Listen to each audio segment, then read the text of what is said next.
Daily கழுத்து வலிக்கு மாத்திரை போட்டிங்கல்ல, இப்போ கழுத்து வலி சரியா போயிடுச்சா? தோத்துக்கிட்டே இருக்கீடா.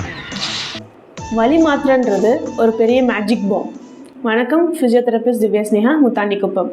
நெக் பெயினை ட்ரீட் பண்ணுறதுனா, நான் கிளினிக் போயிட்டேன், ஃபிசியோதெரபிக்கு போனேன், நான் எக்ஸசைஸ் பண்ணேன், மொடாலிட்டிஸ்லாம் யூஸ் பண்ணேன், மாத்திரை போட்டுக்கிட்டேன், இதெல்லாம் மட்டும் இல்லை. உங்களோட ஹேபிட்ஸை மாற்றுறது தான் மிகப்பெரிய ரோல் ப்ளே பண்ணுது. இப்போ நான் சொல்ல போகிற 3 ஹேபிட்ஸ் உங்கள் நெக் பெயினை ரெடியூஸ் பண்ணும். ஃபர்ஸ்ட், 30 minutes ஒன்ஸ் உங்கள் போஸ்டரை சேஞ்ச் பண்ணுங்கள்.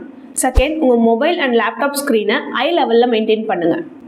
தேர்ட், நெக் எக்ஸசைஸை டெய்லி பண்ணுங்கள். கூடவே ஷோல்டர் ஸ்ட்ரெச்சஸையும் சேர்த்து பண்ணுங்கள்.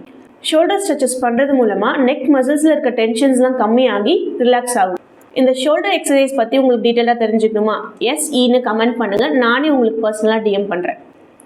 ஆரம்பத்தில் வலி மாத்திரை ஒரு மேஜிக் பாம்னு சொன்ன ஞாபகம் இருக்கா? அதை பற்றி தெரிஞ்சுக்கணுமா? இந்த பேஜை ஃபாலோ பண்ணிக்கோங்க. மேஜிக் பாம் வீடியோ அடுத்து வருது.